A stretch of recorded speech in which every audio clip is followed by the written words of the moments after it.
biso ba Congolais. Ezali ya biso nyonso. C'est ça pour la biso ba Congolais. Eza mabele na biso ba Congolais.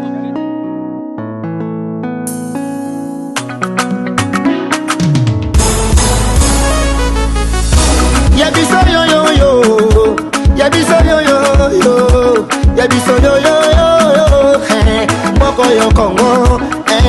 Besi ya mwana zobeta masolo ya mboka na biso. Bando mosusu balia mbongo ya Congo. Bakabola na peplete. Ya biso ya mwana Koto sepela na bamine na biso. Ya biso yo yo yo. Biso bakolo mabele. Ya biso yo yo yo.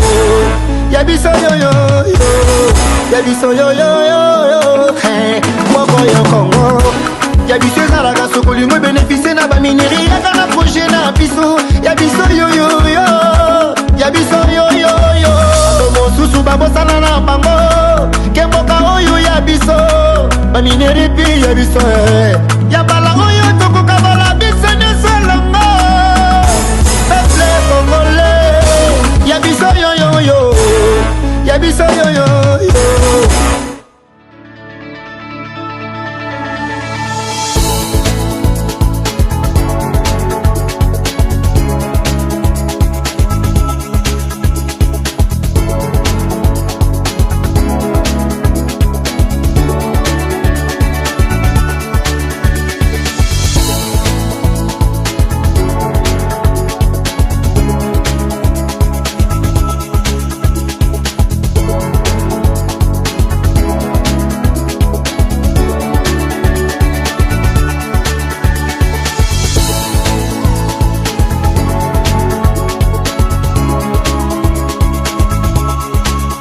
Je vous recommande la boutique La Londoloise, c'est Judith Londolé. Si vous voulez être classe, chic, être habillé, être admiré. Parole de Mopao Mokonzi.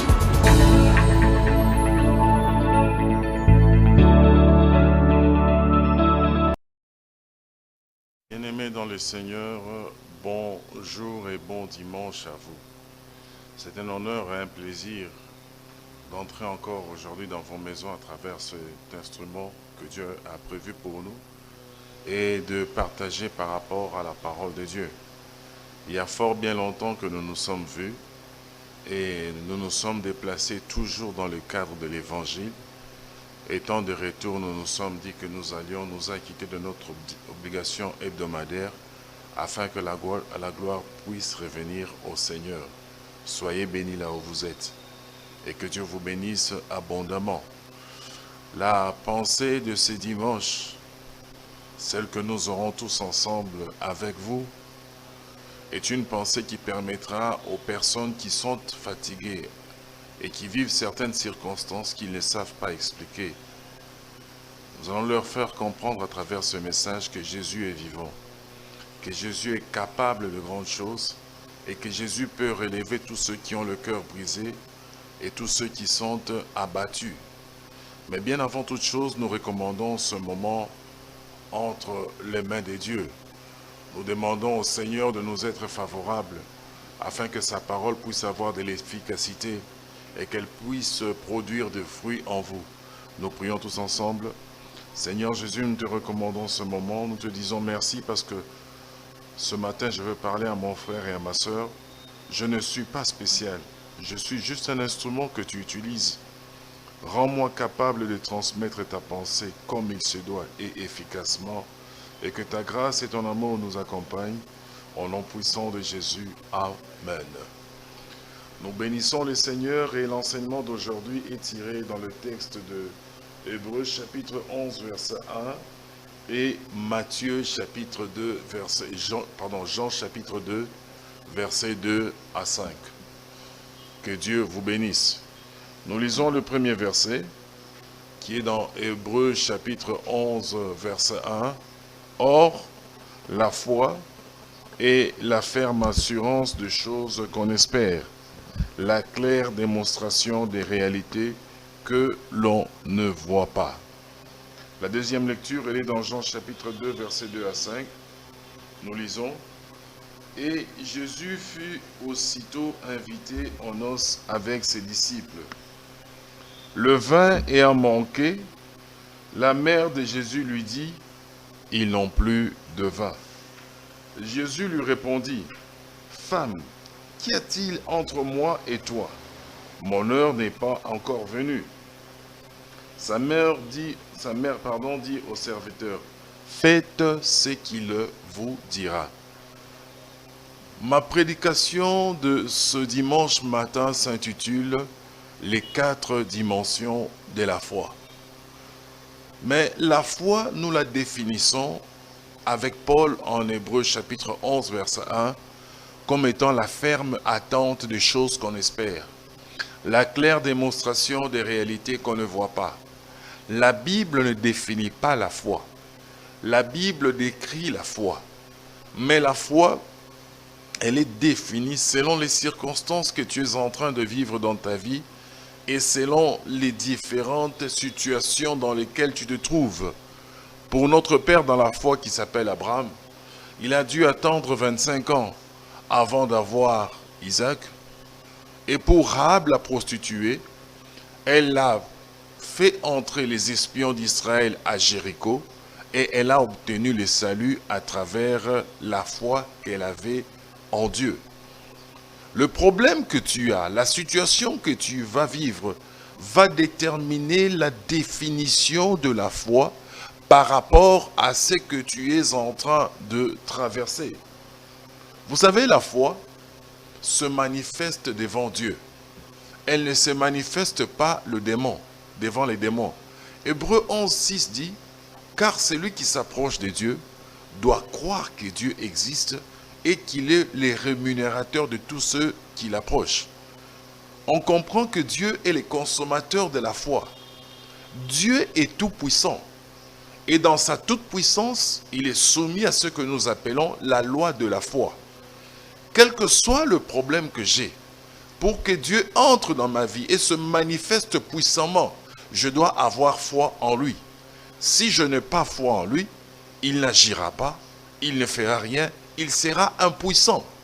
Il faut que je lui donne un terrain qui lui permettra de descendre dans ma vie et par lequel il va se glorifier.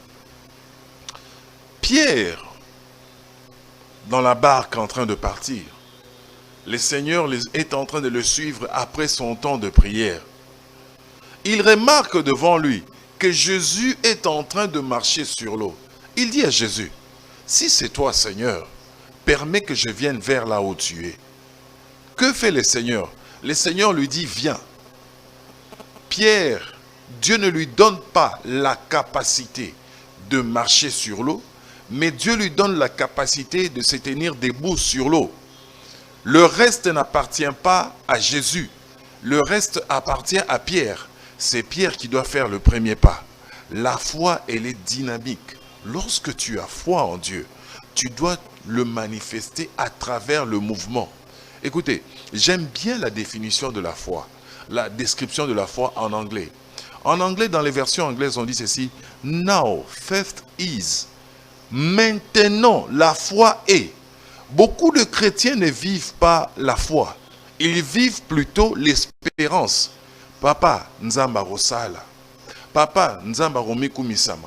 Papa, bitumbe kosila. La foi, c'est maintenant. Les chrétiens n'ont pas besoin du futur. Nzambe asali. Nzambe amikumisi. Quand nous comprenons qu'est-ce que la foi, nous pourrons être des chrétiens qui peuvent plaire à Dieu. Ce n'est pas pour rien que Jésus-Christ posera la question à ses disciples en disant, « Quand le Fils de l'homme viendra, trouvera-t-il » Il ne parle pas de la parole, il ne parle pas de la prophétie, il ne parle pas des signes et des prodiges, il ne parle pas de miracles, mais il dit, « Trouvera-t-il la foi » La foi se mesure. La foi se mesure. Elle est échelonnée. Il y a des hommes sans foi. Il y a des hommes qui ont une petite foi. Il y a des hommes qui ont une grande foi. Ce n'est pas pour rien d'ailleurs que notre maître le dit. Il dit, je n'ai jamais vu une grande foi comme celle-ci en Israël. Dans la mesure où tu disponibilises ta pensée par rapport à Dieu, tu lui manifestes la foi. C'est dans la mesure où Dieu se manifeste dans ta vie. Dieu n'agit jamais au-delà de notre intelligence. Dieu n'agit jamais au-delà de ce que nous sommes en train de penser. Dans la mesure où nous sommes en train de donner à Dieu la mesure de la foi que nous lui accordons, c'est dans la mesure où Dieu est en train d'agir. Et c'est pour ça que j'ai dit dans le thème, la foi se subdivise en 4 parties. La première foi, c'est la foi salvatrice. La foi due au salut. Quand quelqu'un reçoit Jésus-Christ comme Seigneur et Sauveur, Jésus-Christ lui donne sa foi. Cette foi lui permet de suivre Jésus-Christ comme Sauveur et comme Seigneur. J'aime bien Hébreu. Hébreu dit, la foi vient de ce qu'on a entendu. Et ce qu'on a entendu, c'est la parole de Dieu. Écoutez, quand nous venons à Jésus, c'est un acte de foi. Nous suivons une personne que nous n'avons jamais vue. Une personne qui a donné sa vie par rapport à nous. Une personne qui nous connaît. Une personne qui nous a aimés le premier. Nous nous disons, Seigneur, je prends ma vie. Je te la mets entre tes mains. Seigneur, commence à guider. Sois mon seul maître. Sois le seul ou la seule personne qui soit le repère de ma vie. Je me confie en toi, sans toutefois calculer. Et je sais que tu vas agir. La foi salvatrice, lorsque nous venons à Jésus-Christ, Jésus-Christ nous donne sa foi. Et c'est cette foi qui nous permet de cheminer durant notre parcours chrétien. La deuxième dimension de la foi, c'est le don de la foi. Vous savez, le don de la foi, c'est manifeste devant les circonstances, les dangers et les épreuves que nous sommes en train de vivre. Tu as une conviction tout à fait certaine en disant, écoute, si je prie pour ces cas, Dieu va agir. Si je fais ceci, Dieu va se glorifier. Et cela, nous le trouvons dans le livre de Matthieu. La femme qui avait une perte de sang, Jésus-Christ était entouré de plusieurs personnes. Mais elle s'est dite, si je touche le pan du vêtement de Jésus, j'aurai la guérison. C'est ça le don de la foi. La deuxième dimension de la foi. Dieu ne l'accorde que devant certaines circonstances qui sont grandes. Il vient et c'est Dieu qui nous l'accorde. Dieu nous le donne en disant, nous nous disons en nous, si je fais ceci, j'ai la certitude que j'obtiendrai ceci. Cette femme ayant entendu Jésus-Christ, cette femme ayant su que Jésus avait fait des prodiges, lorsqu'elle a vu Jésus venir, elle avait 12 ans, elle perdait le sang. Elle s'est dit, si je touche le vêtement de Jésus-Christ, qu'est-ce que je vais faire? J'aurai la guérison. Elle ne s'est pas contentée de voir la multitude qui était entre elle et Jésus-Christ. Elle n'a pas exposé à Jésus-Christ le problème qu'elle connaissait. Mais elle s'est approchée de l'habit de Jésus-Christ. Elle a touché les vêtements et elle a reçu la guérison. La preuve, Jésus pose la question, qui m'a touché? C'est la question que Jésus pose.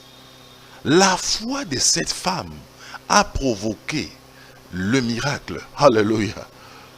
Et la troisième dimension, c'est là où je vais m'arrêter, la quatrième, j'en parlerai prochainement, c'est le fruit de la foi.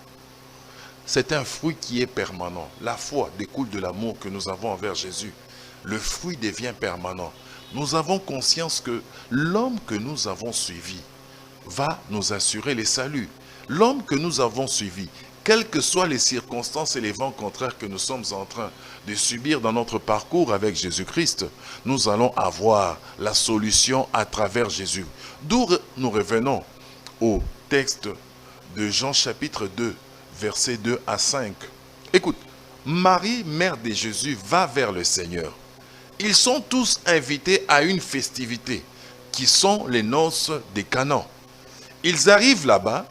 Et le responsable de la fête dit à Marie, le vin est fini. Il n'y a pas de pire cauchemar pour quelqu'un qui a planifié une manifestation que d'arriver au milieu de la manifestation et de vivre ce que nous pouvons appeler un couac. Non, ça va vraiment lui faire mal. On lui dit que le vin est fini, il n'y a plus de vin. Marie va vers Jésus-Christ. Elle dit à Jésus, ils n'ont plus de vin. Jésus-Christ lui dit, femme, qu'ai-je à faire avec toi? Mon heure n'est pas encore venue. Écoutez, entre nous, sérieusement, on peut dire que Jésus, si aujourd'hui nous le transposions dans le contexte actuel, Jésus a manqué du respect envers sa maman. Il a été trop dur. Nous pouvons vivre des circonstances dures. Nous pouvons vivre des vents contraires, parfois où Dieu est calme et Dieu ne parle même pas.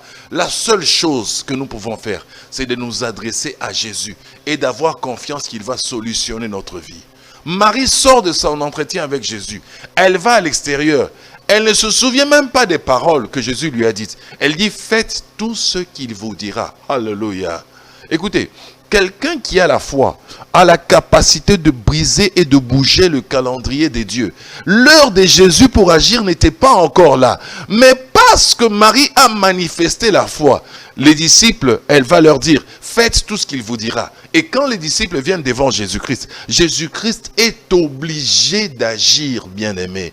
Quelles que soient les circonstances que tu es en train de vivre, il y a un homme qui s'appelle Jésus-Christ. Cet homme, je te le présente. Il a donné sa vie pour toi. Il est capable, quels que soient les temps et les circonstances, d'agir dans ta vie. Le seul terrain que tu peux lui accorder, afin qu'il puisse agir dans ta vie, c'est avoir la foi. Et foi que la situation que tu es en train de vivre trouvera une solution. Je sais, il y a une manière de parler à Dieu. Ésaïe chapitre 8, verset 20 dit ceci. À la loi et au témoignage, si l'on ne parle pas ainsi, il n'y aura point d'aurore pour le peuple. Écoute, quelqu'un qui sait parler à Dieu, c'est quelqu'un qui parle avec la foi. Parler ainsi au Seigneur veut dire parler avec la foi. Avoir la certitude et la résolution que tel que je suis en train de parler au Seigneur, c'est lui qui va solutionner ma vie. Personne d'autre, mes frères, mes amis, mes oncles, mes relations ne peuvent m'apporter la solution que Dieu a prévue. Que Dieu vous bénisse abondamment dans vos maisons, là où vous êtes. Et en ce dimanche, j'aimerais prier pour 2 ou 3 personnes qui ont senti que leur foi est en train de vaciller. Bien-aimés, il n'y a qu'une seule personne qui puisse vous accorder ce tonus, vous booster et vous faire comprendre que c'est lui le maître des temps et des circonstances. Bien-aimé, j'ai prié pour toi. Seigneur Jésus, excellent Jésus, j'ai prié pour le bien-aimé qui est en train de me suivre, qui est en train de vivre quelque chose que je ne connais pas, mais que toi tu connais. Accorde-lui ta foi. Aide-les à comprendre que cette circonstance est un chemin par lequel tu vas te glorifier, est une opportunité que tu vas utiliser afin que ta gloire se manifeste, qu'il ne puisse pas faillir dans la foi, qu'il ait confiance en toi et qu'il puisse marcher avec toi au nom puissant de Jésus. Amen. Bien-aimé, c'est le pasteur Alain Lomuna. Mon numéro c'est le 081 331 4707. Je suis de retour. L'année passée, nous avons cheminé ensemble. Cette année aussi, par la grâce de Dieu, nous allons cheminer ensemble. Nous remercions cette chaîne de notre fils Perrault qui a permis que nous puissions vous contacter et venir à travers vous par le chemin de l'Internet. Soyez toujours bénis et que cette année, vous puissiez vivre de grandes choses avec le Seigneur et que la grâce de Dieu soit sur vos maisons. Vivez une semaine de prodiges, de miracles avec le Seigneur au nom puissant de Jésus. Amen.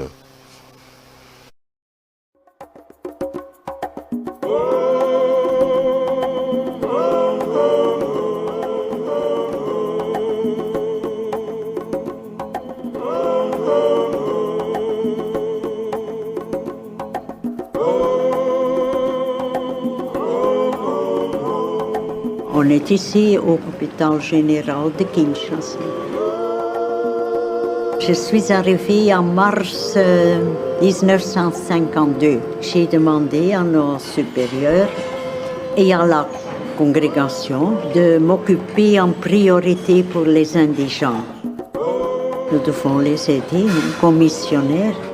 Sœur Angèle a été un ami proche de la Gertler Family Foundation depuis sa création. Sœur Angèle, de nationalité belge, possède une connaissance approfondie des soins de santé et d'autres besoins de la population.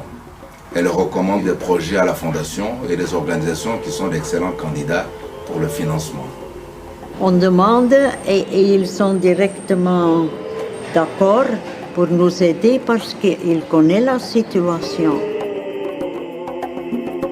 C'est la sœur Angèle qui nous a dit qu'il y avait un centre où il y a des enfants très malades. Nous avons construit une paillote parce qu'on a trouvé que les enfants étaient dans une paillote qui était sur le point de s'écrouler. Nous avons donné une jeep pour que les sœurs puissent prendre les enfants malades. J'étais très touchée de voir que dans ce monde, il y a des personnes aussi si généreuses que dès que vous leur parlez de votre souffrance, ils vous aident.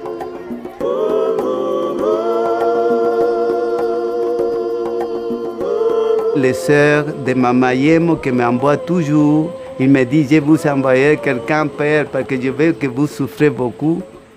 Quand ils ont entendu ça, ils ont pris contact avec Père Hugo. Avec ça, vraiment, c'est un soulagement pour nous tous et un bien pour les enfants. On ne peut rien faire quand on n'a pas de dons d'ailleurs. La sœur Angèle s'est dévouée, elle s'est donnée vraiment corps et âme pour ce service. Et c'est comme ça elle a donné aussi à nous, ce jeune sœur, ces coups-là et le courage de continuer. C'est une maman pour moi. C'est une maman. Elle me produit beaucoup de conseils. Donc, et ces conseils, ça m'aide à grandir dans ma vie. Oui, je voudrais faire la même chose.